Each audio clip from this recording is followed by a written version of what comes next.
Bowl game, baby! Bowl game!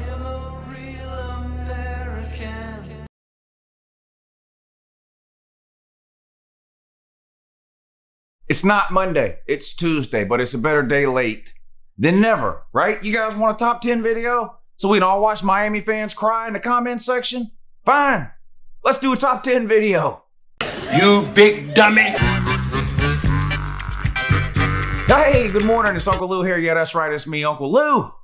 And I'm live for you on LouTube today. Thanks for watching.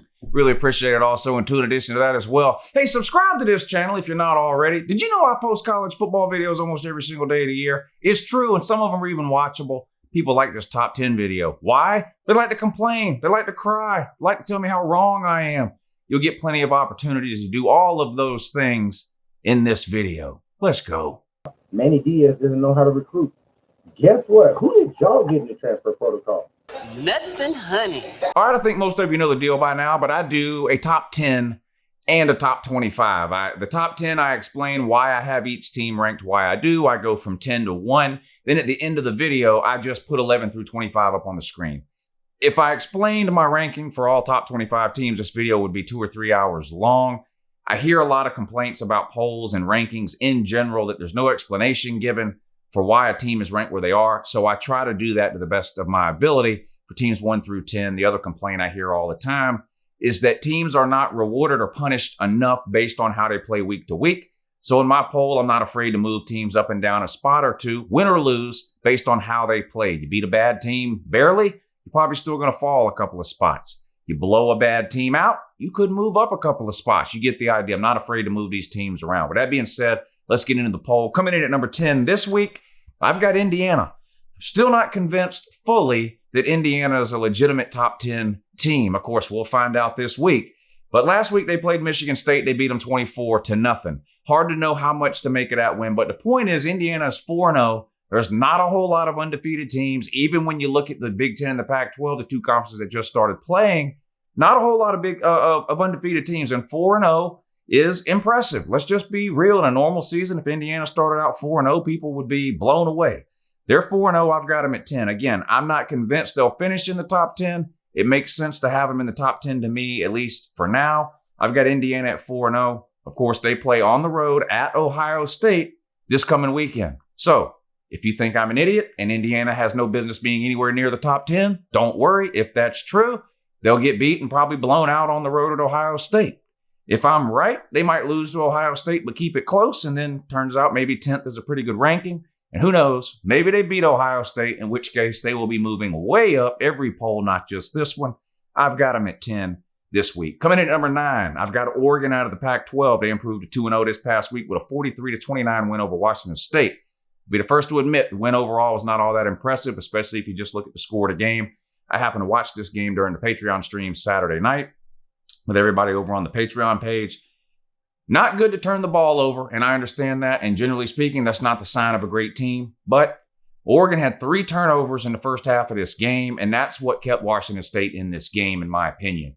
Oregon clearly looked like the better and more talented team, but again, turnovers will kill you no matter how good you are. They did come back in the end and win by a comfortable margin, 43-29, covering the spread with a late touchdown about 4 or 5 minutes to go in the game. This week, they play UCLA.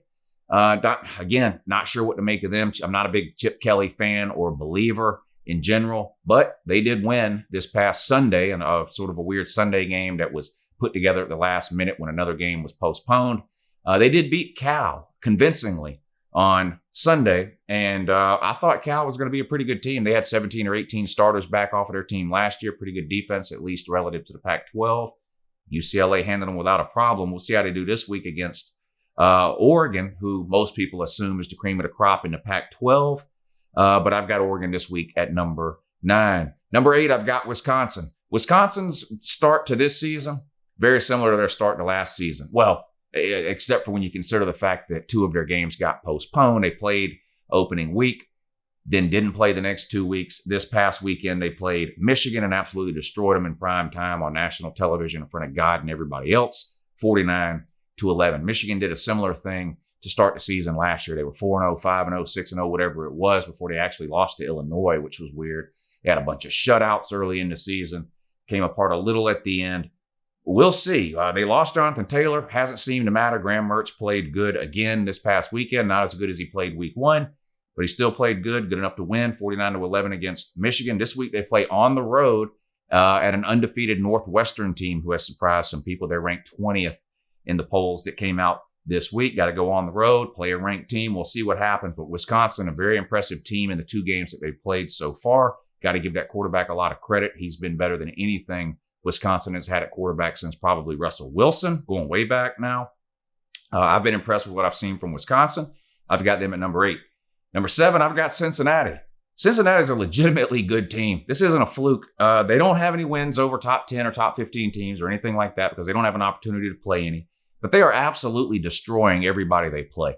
I don't even care who Cincinnati's playing anymore when it comes to betting on the games. I take Cincinnati and I lay the points every single week, and I've won a lot of money doing that. This past weekend, they dismantled East Carolina, ECU, 55-17. A lot of talk about Cincinnati in the playoffs. It's not happening. It's just not. Doesn't matter whether they're good enough or not, in my opinion. Doesn't matter whether they deserve it or not, in my opinion. Doesn't matter how many undefeated teams we have or don't have at the end of the season, in my opinion. I don't think Cincinnati or any other group of 5 team is getting into the playoffs in its current format of 4 games. Forget the fact about whether or not I think they deserve to be in or would have a chance against any of those teams. That doesn't matter. The reality is I don't think they're getting in under any circumstances. Cincinnati's the best team I've seen in the group of 5 since the 2017 UCF team. And going back before that, some of those Boise State teams in the late 2000s that were beating Oklahoma in the Fiesta Bowl and things like that. Cincinnati is a really, really good team. If you haven't had an opportunity to watch Cincinnati play this season, watch them play once at least before the end of the year. This weekend might be a good time to do it. They go on the road to play Central Florida. Central Florida, not the same as they were back in 17, but they're still a really good team. Cincinnati will be favored. We'll see if they can win. Can they cover again? I don't know, but they're 7-0. Play on the road at Cincinnati. I've got them 7th in this week's poll. Moving up to number 6. This is tough for me. I still have Florida at number 6. I wanted to put Florida at 5. I did. I can't justify it. Florida and Texas A&M each have 1 loss. Florida's loss is to Texas A&M, though. Texas A&M's loss is to Alabama, a top 2-3 team, depending on where you think they should be. Now, it wasn't a close loss. It was a 28-point loss. And I think Florida's playing better than Texas A&M right now. I just can't take 2 teams who have the exact same record, 5-1, and put the team that lost to the other ahead of them. Texas A&M may lose a game in the regular season. We'll see. And then, of course, you would move Florida ahead. This isn't a knock on Florida. Texas A&M game last week was canceled. Their game's already canceled again for this week. Florida may end up jumping Texas A&M just because Texas A&M isn't playing any games for whatever reason. I mean, you can't make up all of them. We'll see what happens there. But I do think Florida looks like a better team right now than Texas A&M. I just can't get over the fact that they played head-to-head not that long ago in a great game, and Texas A&M beat them in the end. So right now, at least for this week, I still have Florida at 6 and Texas A&M at 5. Florida, of course, dismantled Arkansas this past weekend, 63-35. They play at Vandy this coming weekend again. Texas A&M postponed last week, postponed again this week. No games for them. That's your 6 and your 5 team there. I'm not trying to make Florida fans mad. Florida's a legit team. I think they've got a good chance to beat Alabama. I would probably pick Alabama in that game if it was being played tomorrow, but it's not being played tomorrow. Still got several weeks to go before we get to that game. I think it's going to be a good game. The people that are just saying Florida has no chance to beat Alabama are crazy. With an offense like Florida's, you've got a chance in every game you play. Whether they can pull it off or not, we'll see. But that'll be a good game when it happens. Top 4 time. I've got the Taters, Clemson at number 4. Of course, now sitting at 7-1 after the loss to Notre Dame a couple of weeks ago. Great game. Of course, we know Trevor Lawrence didn't play. We know they had a couple players out on defense. None of that matters. Everybody's got players hurt this time of year. Everybody's dealing with coronavirus in some way, form, or another. And your quarterback played great. I don't think that was the reason you lost. That being said, Clemson and Notre Dame played again tomorrow. I'd pick Clemson to win. However, Notre Dame's undefeated. You're not, and your loss is to Notre Dame. No way I can put you ahead of Notre Dame right now, nor do I think anyone would expect anybody to. Most likely they're going to play again in the ACC title game. We'll see what happens. Again, I would pick Clemson in that game if they played again, and they likely are. Clemson was off this week. They play at Florida State this week. They had a 100-0 game there. You won't learn anything about Clemson in that game. Will be good to see Trevor Lawrence get back, though. Notre Dame at 3. They beat Boston College this weekend at Boston College, 45-31. A big deal in that the whole thing from 30 years ago, right? Notre Dame just beat Clemson a couple of weeks ago. Clemson was ranked number 1 at the time. That was Notre Dame's first win at home against the number 1 ranked team since 30 years ago when they beat, I believe it was Florida State at home when Florida State was ranked number 1. The week after they beat Florida State 30 years ago, they went on the road to Boston College and got upset and lost. A lot of talk about that heading into the game. Didn't happen. Notre Dame came out, handled their business, won by 2 touchdowns, 45-31 on the road at Boston College against a team that's not great. They got a pretty good quarterback, though. Notre Dame did what they needed to do. They're 8-0. They're on a bye now this week. Top 2, I've got Ohio State at 3-0. They didn't play this past weekend because of cancellation. They play Indiana, like we mentioned, coming up this weekend. Ohio State needs to win this game convincingly, in my opinion. There's a lot of people who aren't buying into teams who are only playing a limited number of games, which makes no sense to me, really, because every team in America is playing a limited number of games in some form, fashion, or another. I remember back when the Big Ten first announced that they were only going to play an 8-game season. You had some people, a lot of people really, in the SEC saying, well, that should disqualify them from the playoffs. 8 games isn't enough. Well, now you're going to have some SEC teams that only play 8 games. I wonder if they'll keep that same energy. I don't know. Watch Ohio State play. To me, it really doesn't matter whether they're 1-0, 3-0, or 12-0. Watch them play. They're clearly one of the best 4 teams. You want to tell me Notre Dame should be ranked ahead of them? Fine. Notre Dame does have a better win so far with the win over Clemson. I've watched a lot of Clemson games, a lot of Notre Dame games, and a lot of Ohio State games. To me, Ohio State looks like the best team of those 3. I'll just be honest. Their offense is unbelievable. Justin Fields is in the zone. They've got some weaknesses. Maybe some of these top teams can try to exploit. I think Ohio State needs to improve along the defensive front, and they've got some weaknesses in the secondary that need to get better, especially before they get into a playoff situation where they play some of these teams that might be throwing the ball around, like in Alabama, Florida, Clemson, something like that. We'll see. But I've got Notre Dame at 3, Ohio State at 2, and of course that leaves Alabama at 1. They didn't play this last weekend either. They play Kentucky this coming up weekend. So again, a game where we won't really tell you anything about Alabama. They should win that game by about 40 points. I think they're favored by 31. I'd be surprised if they win by less than 40. Honestly, Kentucky's got no offense at all. Alabama shouldn't have any problem running over Kentucky. There it is. That's your top 10.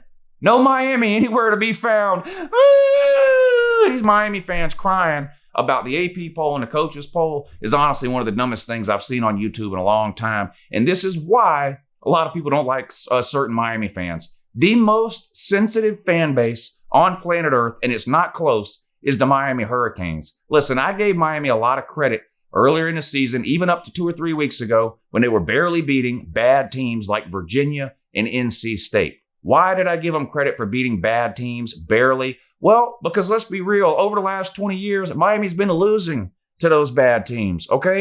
It was just a year ago. They lost to Georgia Tech, Duke, FIU, Florida, Louisiana Tech in a bowl game. I mean, so at least they were winning those games. But here's the thing. Once you get to a certain point, 4-1, 5-1, 6-1, 7-1, whatever they are now, and you're a legitimate top 10 team or at least in contention to be in the top 10, those close wins don't hold up anymore. If you want people to take you seriously as a legitimate top 10 team, stop struggling against these bad teams. Virginia Tech got beat by Liberty, and you struggled to come from behind to beat them by 1 point, 25-24. That's not an impressive win. It's not. What is Miami's best win? Can someone please tell me? You can't find even a good win for Miami. You got blown out by Clemson, and no other team on your schedule the rest of the year is even ranked. North Carolina, I think, is 25th in one of the polls and others receiving votes in the other. If they win the next couple of weeks, maybe they'll be ranked by the time you play them. But the point is, I say this all the time. People on my channel give Clemson hell, Ohio State, whoever, with the whole, they're undefeated, but they haven't played anybody, and which is just a ridiculous argument. Watch the games. You can tell the great teams, right? Ohio State plays a bad team. What do? They blow them out. Clemson plays a bad team. They blow them out. Alabama, they blow them out. Miami, 1-point wins, 3-point wins, and 4-point wins over terrible teams like Virginia, NC State, and Virginia Tech. Eventually, Miami won a close game over a bad team, pat on the head that people keep giving you, has got to go away. And honestly, you shouldn't want it to go away. You know what types of teams get complimented for barely beating bad teams? Other bad teams. You know what kind of teams get punished for barely beating bad teams? Good teams. And that's what you are, Miami. You're a good team. You should be madder than I am that you beat Virginia Tech by 1 point. And what's especially hilarious to me is when I see comments in the comment section every time I talk about Miami or any other team really, and no one can argue the point or the facts that I'm making. All they say is, well, Georgia ain't won a national title since 1980. Georgia, it could have been 1880 when Georgia won its national title. Nothing I'm saying about Miami has anything to do with Georgia. Nothing. Not a single thing. And when the only argument you can make against anything I say about Miami is that Georgia hasn't won a national title since 1980, that tells me everything I'm saying about Miami is 100% accurate and you agree with it. Because you're not even trying to argue the points. You're not even attempting to argue the points. Your national title in 2001 means just as much today as Georgia's title in 1980. Nothing. It means absolutely nothing. Okay? You're a good team. You're 6-1, 7-1, 8-1, whatever it is, a borderline top 10 team. You should be disgusted that you went on the road and beat Virginia Tech by 1 point. It shouldn't take me pointing it out.